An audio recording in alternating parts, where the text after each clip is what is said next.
voltamos com a segunda parte desse maravilhoso podcast. Uma chamadinha rápida. Eu sou a Adriene. Eu sou a Daniela. E eu sou o Hugo. E nessa segunda parte, a gente vai tratar a respeito do tema principal que a gente tinha tratado, né? Que é a África na sala de aula, a partir desses conhecimentos prévios da África construída dentro da universidade e tudo mais. Todo esse contexto de formação dessa disciplina, né? Exatamente. Disciplina não, porque no final das contas não se tornou uma disciplina. Mas desse estudo, dessa temática, exatamente. E assim, pra gente fazer essa transposição, digamos assim, a gente se baseou em dois autores principais nessa segunda parte. Eu vou citar eles agora e basicamente o que eles tratam de várias temáticas que a gente já abordou. O primeiro é o Manuel Luiz Salgado. E ele faz um capítulo de uma obra que é conjunta de vários autores. Essa obra, ela chama A Escrita da História Escolar, Memória e Historiografia. E a organizadora é a Rebeca Gontijo. Esse capítulo, que é do Manuel Luiz Salgado, ele trata a respeito da escrita da história e o ensino da história, tensões e paradoxos. E ele trata exatamente o debate acerca da produção e do conhecimento de história e a sua transformação em matéria ensinável, em discurso pedagógico. Ou seja, aquela produção ali do conhecimento histórico que fica restrita à universidade, que produz a ciência histórica, porque história é uma ciência, como sabemos, e como isso é transposto, como isso é traduzido na matéria ensinável. Outra coisa que ele traz também é o diálogo que existe entre o profissional que atua no ensino básico, que é o ensino médio, o ensino fundamental, dos quais a gente já trouxe alguns exemplos aqui, como o currículo trazido no caderno do aluno. E o outro profissional é o professor do ensino superior, que é aquele pesquisador que eles geralmente não tendem a conversar entre si. É a tendência, mas é exatamente isso que a gente quer dissolver aqui, demonstrar qual a importância de colocar um diálogo entre esses dois. Porque, como a gente já falou, a escola, o ensino de história, ele tem na pedagogia escolar fins políticos, né? Então a gente já sabe disso. Bom, assim... A LDB consagrou a ideia de se formar cidadãos, né? Então, cidadãos, sim. Então a ideia é propriamente política, assim, a ideia de nacionalidade. A segunda autora é uma outra autora muito importante nesse campo da educação, que é a Selva Guimarães Fonseca. Ela fala muito a respeito da sala de aula como um espaço de construções identitárias. E a obra que a gente trouxe para fazer essa transposição é Didática e Prática de Ensino. E nessa didática e prática de ensino, ela fala do ensino de história como responsável pela essa construção da cidadania, que o Hugo falou, e também do ensino de história, como a necessidade do ensino de história, da história local, porque ela traz assim que a principal coisa para você trazer essa construção de identidades é quando você associa esse ensino de história à história local. E isso, visto do ponto de vista de como incluir de forma mais afetiva essa questão da África, a gente pensou em trazer alguns personagens históricos, não é? Algumas situações também exatamente históricas, como o movimento pan-africanismo. E como personagem, a Nzinga Mbandi. Para começar, então, propriamente, a Nzinga Mbandi... ela difícil de falar o nome dela. Sim, inclusive tem várias variações. Vocês podem achar Nzinga, Nijinga, Ginga. É bem complicado, mas é muito importante para que os alunos tenham contato com, figuras históricas. Personagens históricos. Também. Exatamente. Que não é aquela figura, sabe, dos homens, dos seus grandes feitos, homens brancos e tudo mais, né? Isso é bem importante. Sim, é a questão da representatividade, da identificação com personagens do outro lado da história, né?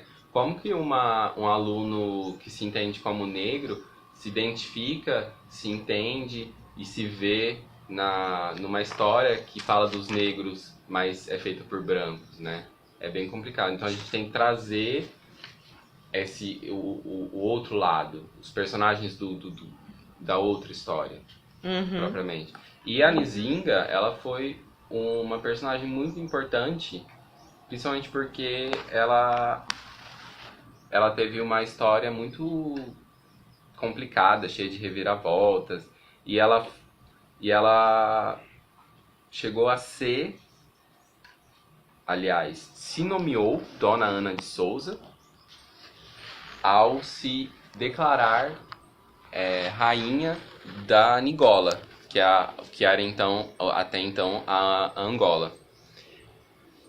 Então, a gente pode ver como que o português se relacionava com o negro pela perspectiva negra, porque a gente está trazendo um personagem negro. Então, esse é o ponto principal, né? Ao se trabalhar com personagens desse, a gente desenvolve várias práticas e questões dentro da sala de aula que chegam muito mais perto do aluno. Por exemplo, quando você pensa que a Nzinga ela se aproximou do governo português por interesses políticos e pessoais e depois a situação se inverteu e ela deu o golpe, quebrou o acordo de paz que foi firmado por volta de 1622, então com o governo português. Então é um personagem muito importante. Ela mostra uma resistência no final de tudo contra o governo português. Ela deixa de ter a imagem do personagem negro da África, que sempre foi submissa ao branco, né? Uhum. Além de que ela mostra capaz de entender o branco e tentar dialogar por ele, porque o acordo de paz é de ambos os lados. E ela até chega a aceitar ser batizada, ser apadrinhada por um dos feitores que comandavam a então Angola, para se aproximar e tentar manter uma relação que atendesse os interesses dos dois lados. E quando isso não foi efetivado, ela simplesmente quebrou o acordo de paz e se declarou rainha da Angola. Então é bem representativa, é bem interessante a gente pensar nesse aspecto dos personagens históricos. É interessante também, no caso dessa Nzinga, né, a observar que, apesar dela ser uma personagem histórica e colocar a história dela e tudo mais, dá pra trazer vários contextos através disso. Os alunos, eles podem pesquisar a personagem e retirar vários contextos do período, da localidade, a partir do estudo dela. Sim, especificamente a Nzinga, a gente traz a partir de um estudo que a Mariana Branks Fonseca fez numa obra que chama O Golpe Político contra Nzinga Mbandi, Angola, século XVII. Sem contar que a Nzinga também, ela já é personagem de alguns filmes que, apesar de terem uma licença poética ali para tratar de coisas que não são necessariamente históricas, é passível de trazer para séries iniciais, assim, ou até mesmo para o ensino médio, para fazer um link dessa pesquisa que eles podem fazer, de quem foi esse personagem histórico, e tentar colocar a história da África bem, às vezes desde o começo, para que as crianças e para que os adolescentes não venham apenas como curiosidades, mas como uma história, de fato, que deve ser estudada. Exatamente. Um contexto muito importante também que a gente tem no século XX, para que se pode trabalhar as questões da história da África, é o contexto do panafricanismo, que se iniciou ali em 1919, se eu não me engano, nos Estados Unidos. Então, por que o panafricanismo, esse contexto histórico de movimentação social negra, pode ser usado, por exemplo, na sala de aula? A gente pode ver, por exemplo, que a partir do Congresso Pan-Africano, que foi realizado, na verdade, em Paris, não é nos Estados Unidos, se começou, no início do século, a disseminar essas discussões de raça.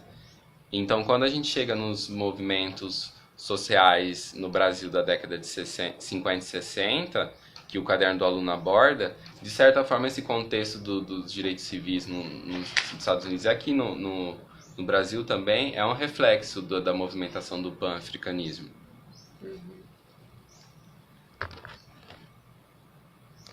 Só para deixar claro, então, o que era esse pan-africanismo, afinal de contas?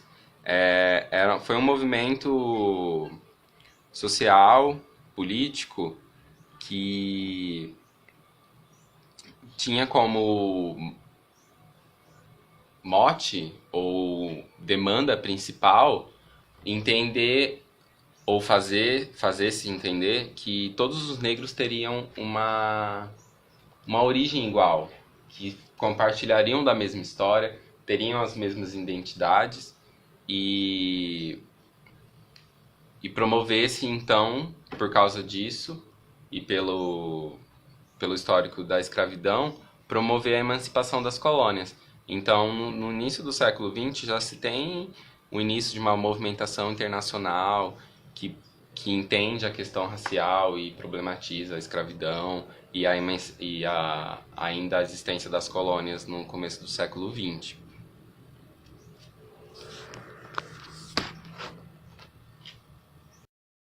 Então, nesse contexto do panafricanismo, a gente tem alguns autores que falam a respeito, né, de formas um pouco diversas, porque primeiro a gente tem a Leila Maria Gonçalves Leite Hernandes, e ela trata um pouco da questão da África dentro da sala de aula, porque ela trabalha muito com a questão da educação, né, e aí a gente vai ver um pouquinho do que ela fala. Porque ela tenta ir contra a justificativa cientificista do século XIX, né, utilizada pelo imperialismo, que como ainda existiam as colônias no início do século... O neocolonialismo, O que também é neocolonialismo, estudado, sim. é uma das partes que é mais estudada na escola, né?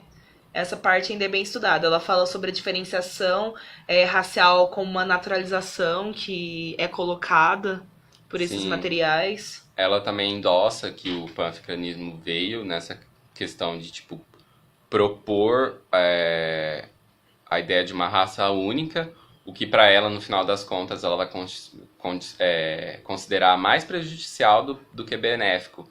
Porque, ao trazer essa ideia, ela coloca que o pan-africanismo reforça um estereótipo, uma identidade única. E que, na verdade, essas identidades elas seriam compartilhadas e com suas respectivas peculiaridades.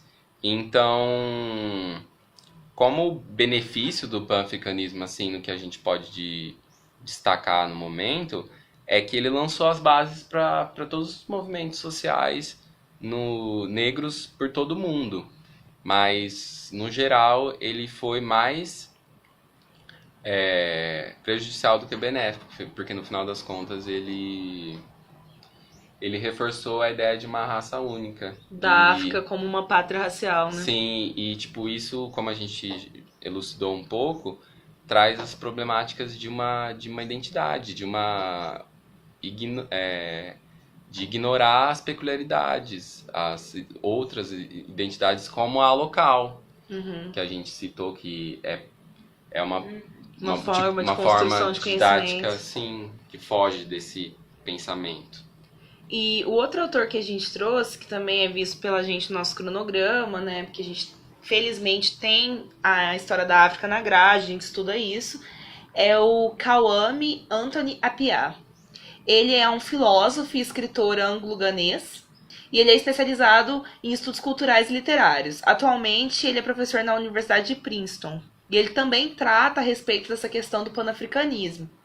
A forma que ele trata é um discurso panafricanista exterior à África. Que ainda tem uma imposição com uma discussão de origem branca.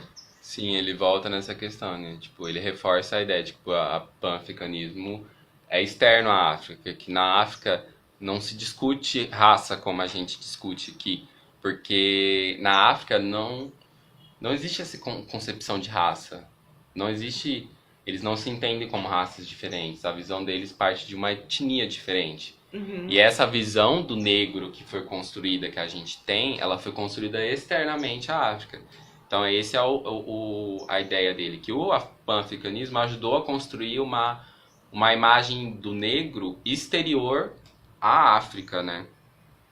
E então ele coloca que teria que deixar de se usar a concepção de raça e se partir de uma concepção mais ampla e mais abrangente, que considera as peculiaridades como a etnia.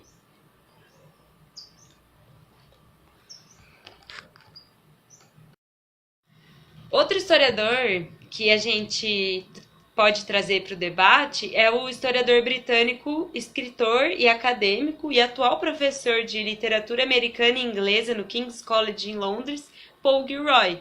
No livro que ele escreveu, O Atlântico Negro, ele apresenta a noção da diáspora negra para o Atlântico, ou seja, a imigração forçada dos negros para o Atlântico.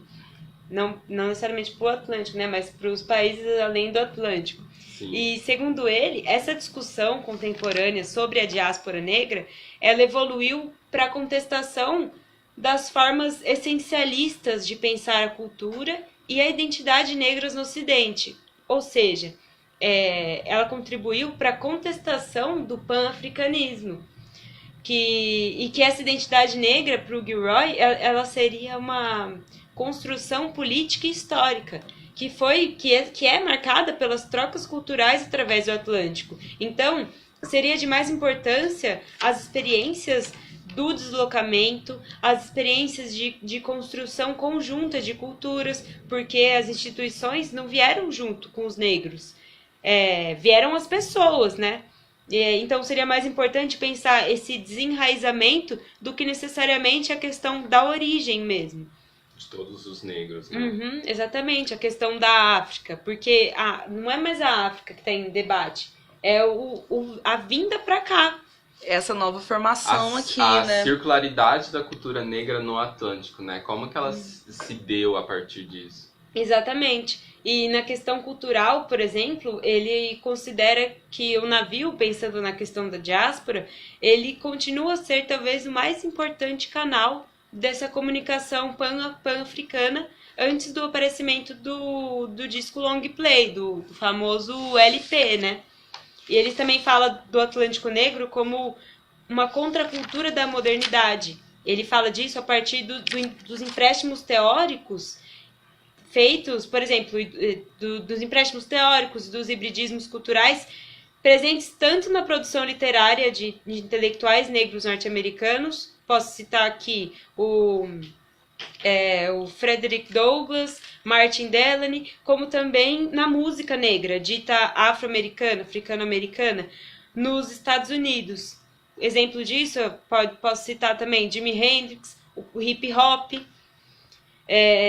Então, esse Atlântico Negro, ele é responsável por construir uma identidade mutante que, ao mesmo tempo, ela é definitiva no contexto do mundo ocidental, né? Sim, ela traz essa resolução do que o pan-africanismo deixou de problemática ainda, né? Seria essa ideia ainda de uma raça essencialista, né? Uhum. Então... Porque o que ele quer dizer quando ele fala do navio, né? O navio, ele é o símbolo dessa circulação cultural. Porque o navio era onde, tipo, a música conseguia ser transportada. E a música traz esses elementos culturais, né? O LP trocou de lugar com o navio transportava esses elementos culturais, agora o LP que traz esses elementos culturais. Então ele está pensando na circularização cultural mesmo.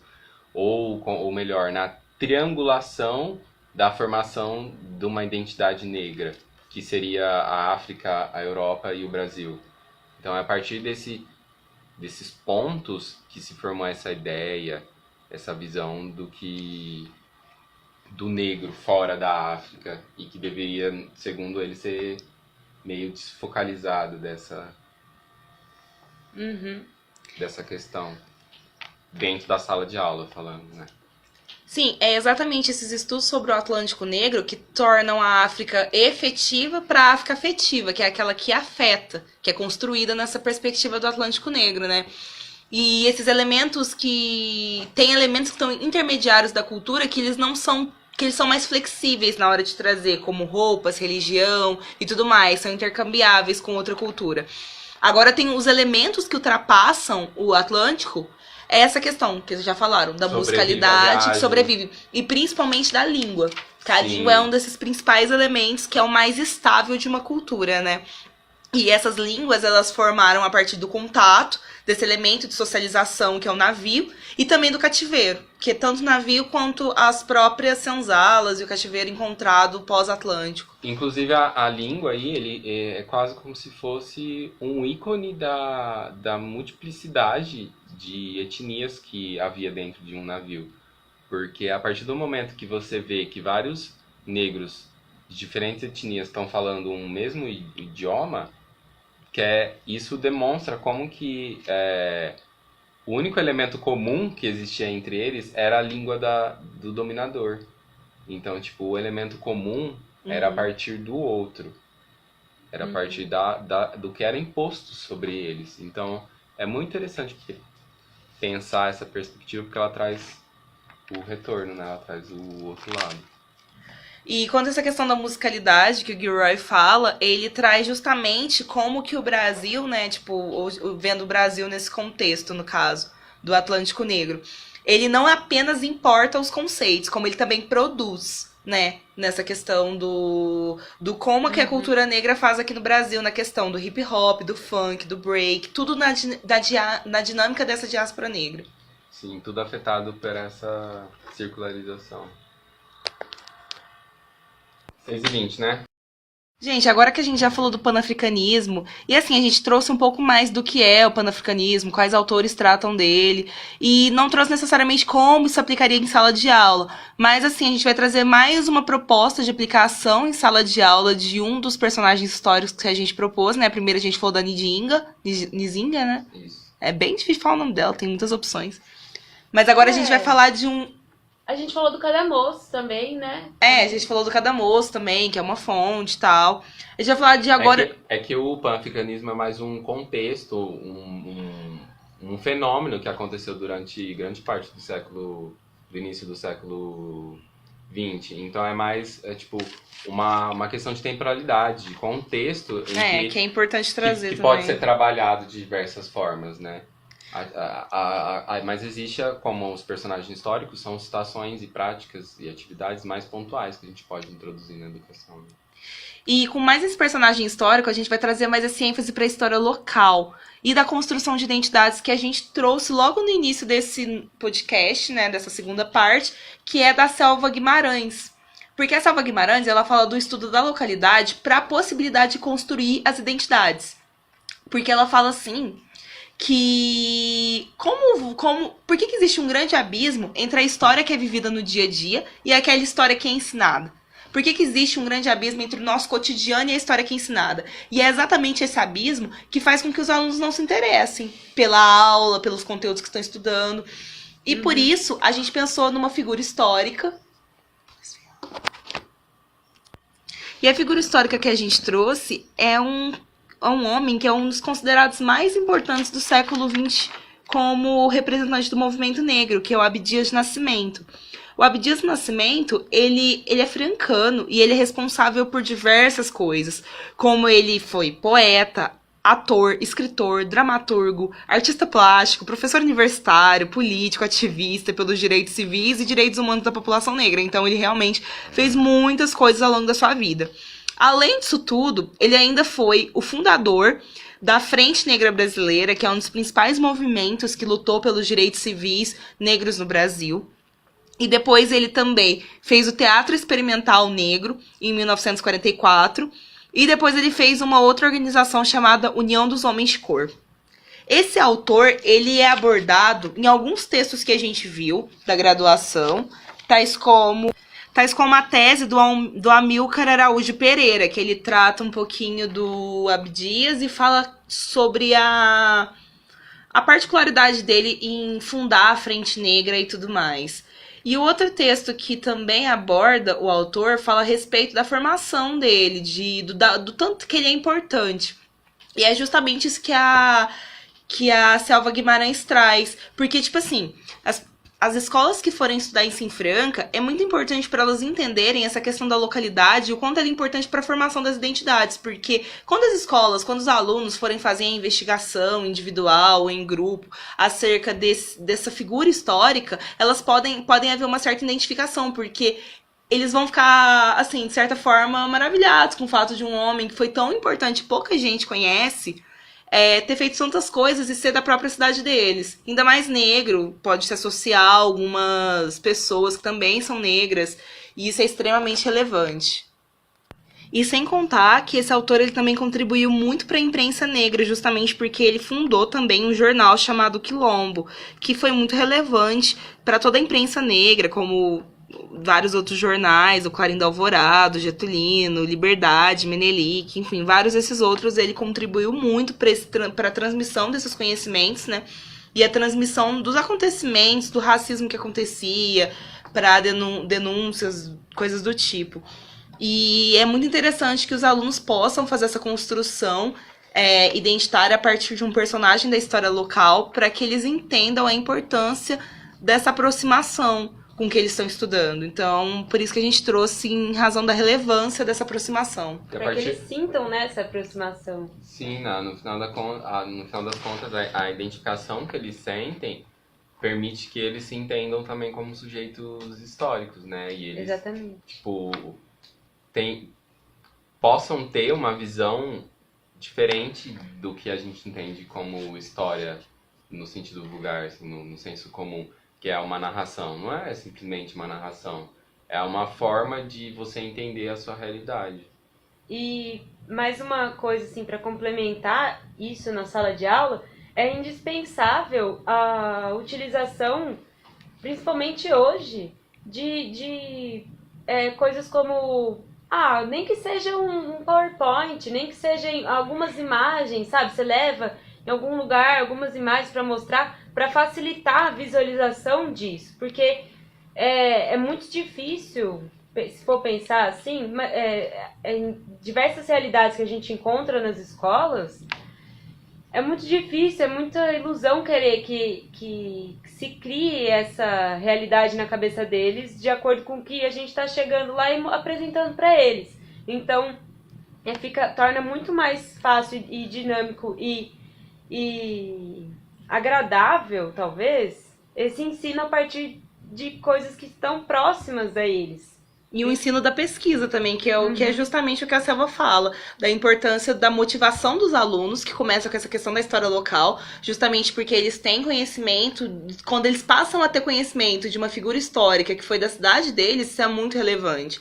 E a partir daí, da proximidade com os temas, incentivar eles mesmos a pesquisarem em pequenos grupos para que eles desenvolvam a arte da pesquisa e o próprio intelecto. O próprio senso crítico. O próprio senso crítico deles. Porque entra também nessa questão, em algo que a Daniela tocou, que a realidade do aluno tem que ser considerada em relação também a como ele percebe o conhecimento, como ele pode aprender, em relação à estrutura da escola, à metodologia. Então, todas essas questões, todas essas discussões que a gente traz, é mais como uma referência, como um parâmetro para se trabalhar dentro de sala. Não são exatamente propostas específicas e concretas de atividades em determinados momentos.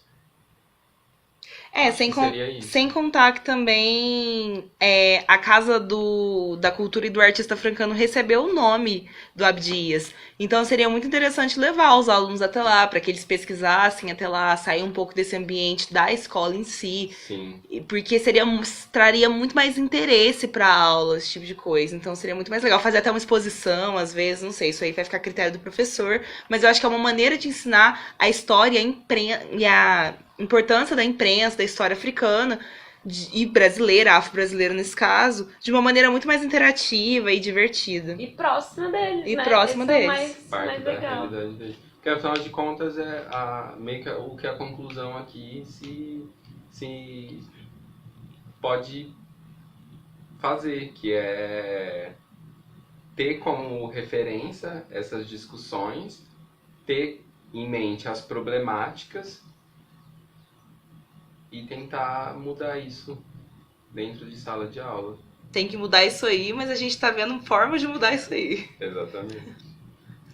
É isso, gente. Muito obrigada aos que acompanharam até agora. Muito obrigada, gente. Agradecemos a todos. Desculpa qualquer coisinha, enfim. Se a gente não foi tão divertido como poderia ter sido. É isso. Dúvidas nos comentários. Deixe nos comentários e a gente vai deixar todos os links da onde a gente acompanhou, Todas para as todas essas referências. informações, referências, todas essas coisas, enfim. Bom, de é certa isso. forma, esperamos que tenhamos contribuído para uma metodologia educacional que fuja dessas questões já enraizadas, eurocêntricas e... Um beijo. Sorrilha. Final. Quero 10.